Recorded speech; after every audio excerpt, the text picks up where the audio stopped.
नमस्कार, स्वागत है आपका इंडिया वॉइस पर। मैं हूं आपके साथ स्वीटी दीक्षित। रुक करेंगे अहम जानकारियों की। बता दें कि दिल्ली सेवा विधायक विधेयक लोकसभा के बाद सोमवार को राज्यसभा में पास होने पर कांग्रेस नेता और पूर्व सांसद संदीप दीक्षित ने बड़ा बयान दिया है। उन्होंने कहा है कि दिल्ली के बदलते हालात में मुझे उम्मीद है कि सीएम अरविंद केजरीवाल केंद्र से सत्ता के संघर्ष में उलझने या रोने धोने के बदले राजधानी वालों के लिए काम करेंगे।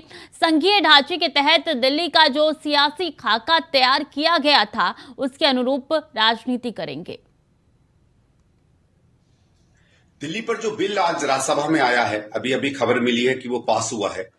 इससे पहले लोकसभा में भी पास हुआ था। मैं केवल इतना कहना चाहूंगा कि मेरे हिसाब से जो संघीय ढांचा सोचा गया था, जिसमें दिल्ली को कभी पूरा राज्य ना देने की बात थी, जिसमें भारत सरकार और दिल्ली सरकार को मिलके कई आयामों में साथ करने की बात कही गई थी, और एक तरीके से इस बंटवारे में जो सर्विसेज हैं, जो बड़े बड़े आला अधिकारी हैं, उन पर जितना दिल्ली सरकार का वर्चस्व कंट्रोल रहना चाहिए उतना भारत सरकार का भी होने का था। और ये सिस्टम कई वर्षों से दिल्ली में बेहतर तरीके से चल रहा था। दुर्भाग्य से जब से केजरीवाल यहां आया है, उसने केवल और केवल राजनीति देखकर, जिस बदतमीजियों से, जिस गैर संवैधानिक व्यवहार से उसने दिल्ली को चलाने की कोशिश की और भारत सरकार से बार बार झगड़ा कर कर केवल राजनीतिक फायदा उठाने की बात की, इसी कारण से ये बिल भी आया। अन्यथा ऐसी किसी चीज की आवश्यकता नहीं थी।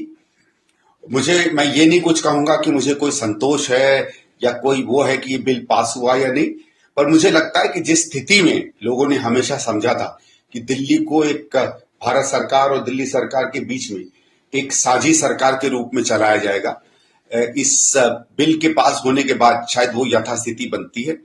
अब मैं आशा करूंगा कि फिर से रोने धोने और उल्टी सीधी बातें करने और बयानबाजी के अलावा कोशिश करेगा केजरीवाल को, जो 9 साल में उसने काम नहीं किया है दिल्ली में, कम से कम ये बचे हुए 1-1.5 साल में कुछ। और इस बीच अहम जानकारी, आज संसद के मॉनसून सत्र का 14 दिन है और आज भी सदन में हो सकता है जोरदार हंगामा। लोकसभा में आज अविश्वास प्रस्ताव पर होगी चर्चा। इसी के साथ दोपहर 12 बजे से शाम 7 बजे तक इसमें चर्चा होगी और विपक्ष की तरफ से सबसे पहले राहुल गांधी बोलेंगे इस पे। तो आज भी सदन में हो सकता है जोरदार हंगामा। बता दें, ऐसे में आज, कल और परसों 3 दिन काफी ज्यादा महत्वपूर्ण है, क्योंकि अविश्वास प्रस्ताव पर चर्चा होनी है। दोपहर 12 बजे से शाम 7 बजे तक इस पे चर्चा होगी और अगले दिन भी यही सिलसिला जारी रहेगा। 10 तारीख को पीएम मोदी संसद में आएंगे और अपना जवाब देंगे इसको लेकर। 12 से 4 बजे के बीच में पीएम मोदी इस पे जवाब दे सकते हैं, ये जानकारी निकल के सामने आ रही है। ऐसे में 3 दिन काफी ज्यादा महत्वपूर्ण है, क्योंकि आज संसद के सत्र में अविश्वास प्रस्ताव पर बात होगी। इससे पहले बता दें कि बीजेपी की बैठक भी लगातार चल रही है। हालांकि हर मंगलवार को बीजेपी की बैठक चलती है और इस बार का मंगलवार काफी खास है, क्योंकि 8, 9, 10 ये 3 ऐसी तारीख है जिसको लेकर 18 घंटे इस पे चर्चा होने वाली है। पहले दिन दोपहर 12 बजे से शाम 7 बजे तक, दूसरे दिन यानी कि 9 अगस्त को भी दोपहर 12 बजे से शाम 7 बजे तक इस पे चर्चा होगी। फिर आखिरकार 10 अगस्त को इस मुद्दे पे बता दें कि 12 से 4 बजे तक चर्चा होगी और पीएम मोदी अपना बयान देंगे। और यूपी में आज सभी निजी स्कूल बंद रहेंगे। यूपीएससी ने बंद किया है ऐलान। बता दें कि आज सभी निजी स्कूल बंद रहेंगे। अलीगढ़ में छात्र की आत्महत्या का मामला है। प्रधानाचार्य शिक्षक के गिरफ्तार का विरोध कर रही हैं। तो अहम जानकारी, यूपीएससी ने बंदी का ऐलान किया है। यूपी में सारे स्कूल आज बंद रहेंगे। यूपीएससी की तरफ से बंदी का ऐलान किया गया है। सभी निजी स्कूल बंद रहेंगे, यानी कि सभी प्राइवेट स्कूल बंद रहेंगे। ये यूपीएससी की तरफ से ऐलान किया गया है, क्योंकि अलीगढ़ में छात्र की आत्महत्या का मामला है, जिसको लेकर यूपीएससी ने ये बंदी का ऐलान किया है। ऐसे में बता दें, प्रधानाचार्य शिक्षक की गिरफ्तारी का विरोध भी लगातार हो रहा है।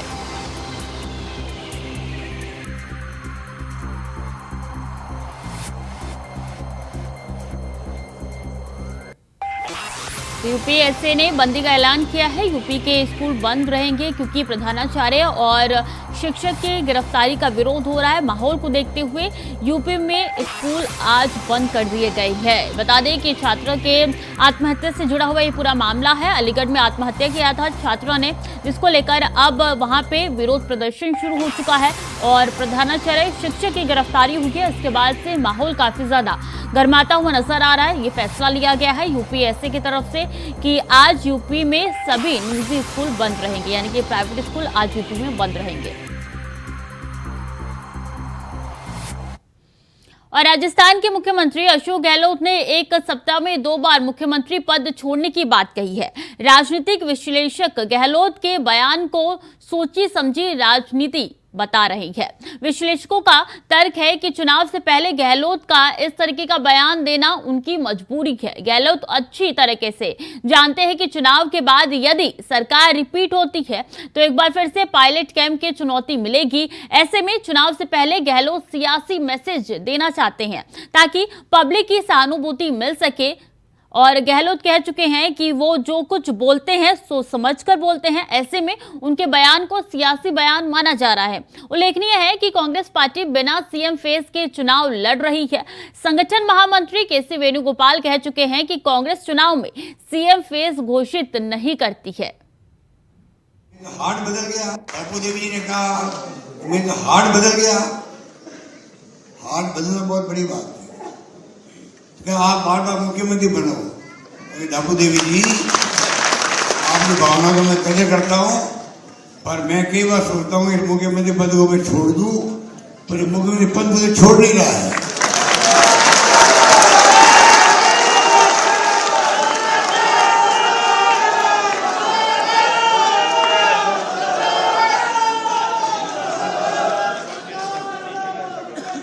बात सुनो, मैं कहता हूँ हर बात में बोलता हूँ सोच समझ के बोलता हूँ।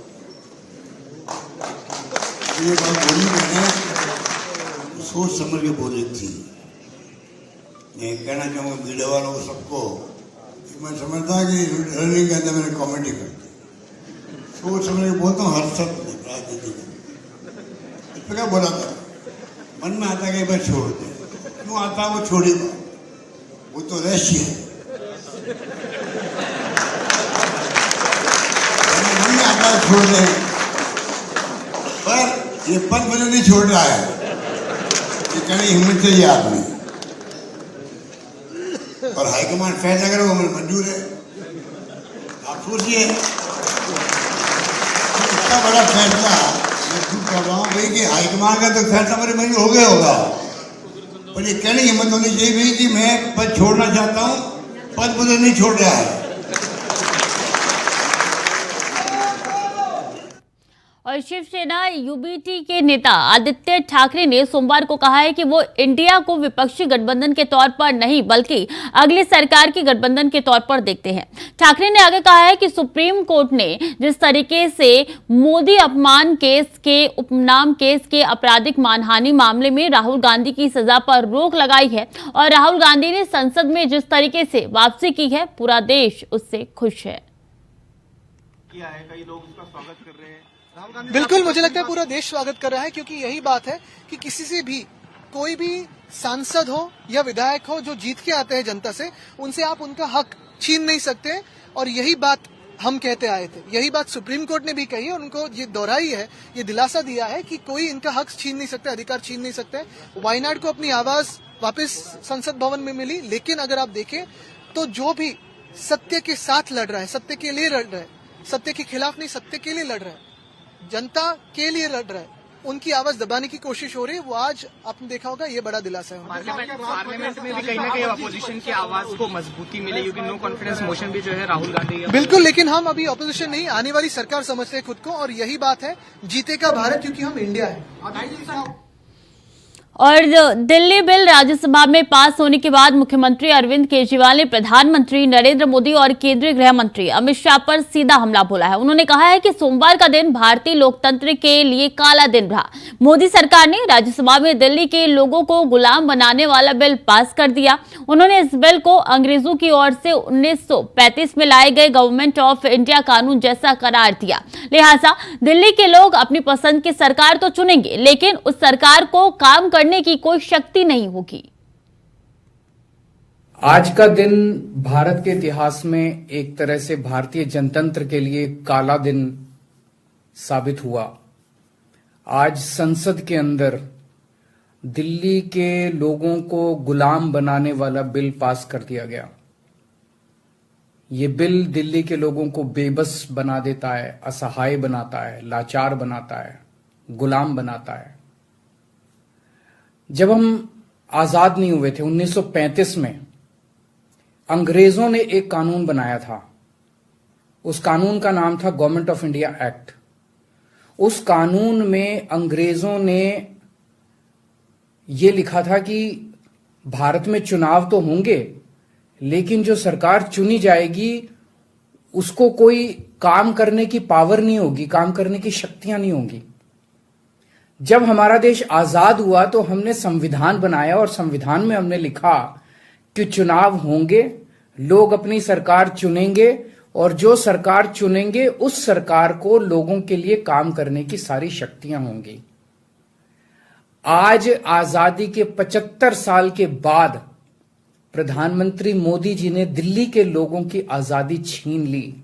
हमने देखा कि दिल्ली में आम आदमी पार्टी को हराना बहुत मुश्किल है। पिछले 4 चुनाव सीधे सीधे 2013 में, 2015 में, 2020 में और उसके बाद एमसीडी का चुनाव, सीधे सीधे 4 चुनाव बीजेपी आम आदमी पार्टी से दिल्ली में हार गई। दिल्ली के अंदर 25 साल से ज्यादा हो गए अब बीजेपी की सरकार नहीं बनी है। 25 साल से इनको वनवास दिल्ली के लोगों ने दिया हुआ है।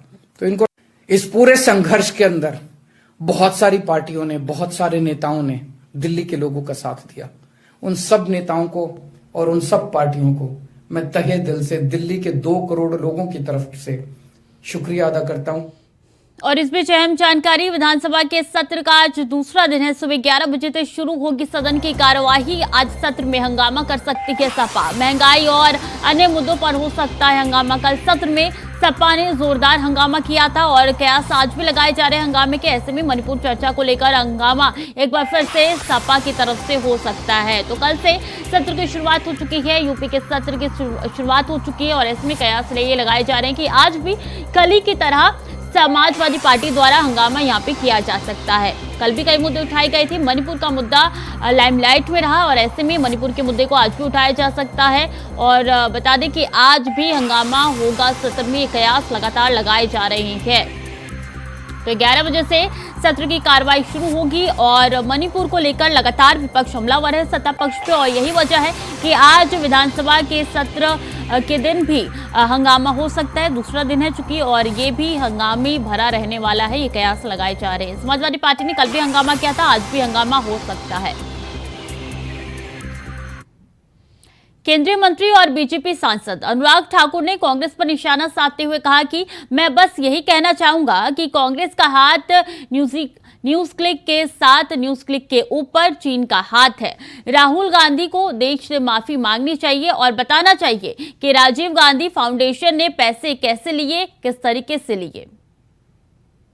न्यूज क्लिक पे मैं इतना ही कहूंगा, कांग्रेस का हाथ न्यूज क्लिक के साथ। कम्युनिस्ट बाकी दल ये भी उनका सहयोग करते रहे, लेकिन कांग्रेस का हाथ न्यूज क्लिक के साथ, न्यूज क्लिक के ऊपर चाइना का हाथ।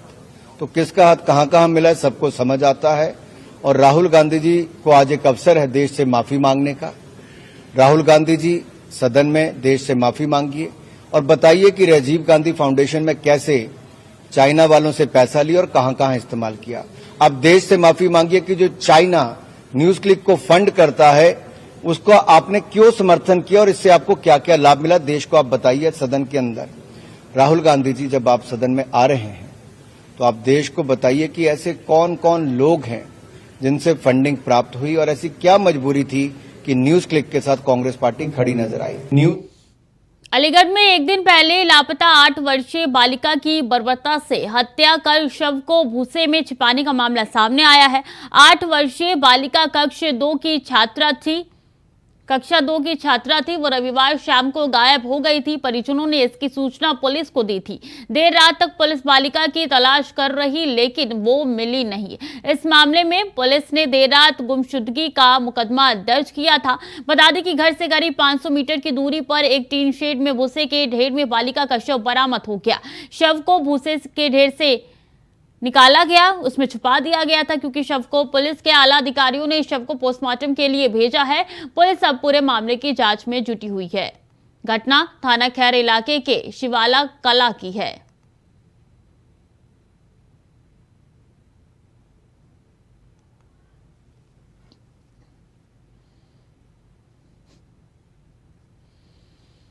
कानपुर के बरस से अपहृत युवती का कानपुर पुलिस कमिश्नरेट ने खुलासा किया है। छात्रा का अपहरण नहीं हुआ था। छात्रा ने परिजनों को बगैर बताए प्रेमी के साथ कोर्ट मैरिज कर ली थी। इसके बाद दोनों के पास घर से भागकर अलग गृहस्थी बसाना चाहते थे। रुपए नहीं थे, इसलिए दोनों ने अपहरण की साजिश रची। बता दें कि इसके बाद पिता को अपहरण की सूचना देकर खुद ही वीडियो बनाकर भेजा और 10 लाख रुपए मांगे थे, मगर कानपुर पुलिस वीडियो जारी करने के पैटर्न और सर्विलांस की मदद से दोनों तक पहुंच गई। बस्ती से दोनों को हिरासत में लिया गया और कानपुर के लिए रवाना हो गई।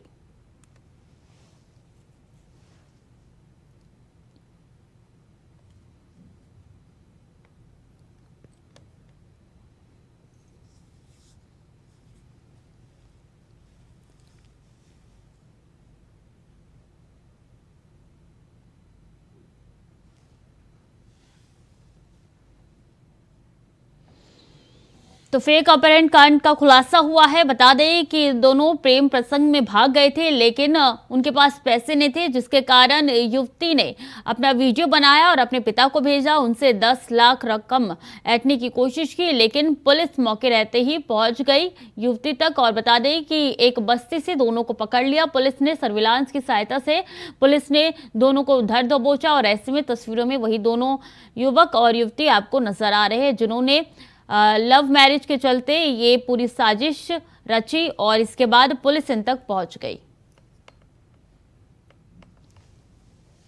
तो कानपुर का ये पूरा मामला बताया जा रहा है। तो फिलहाल के लिए बुलेटिन में इतना ही। खबरें लगातार जारी है, देखते रहिए इंडिया वॉइस।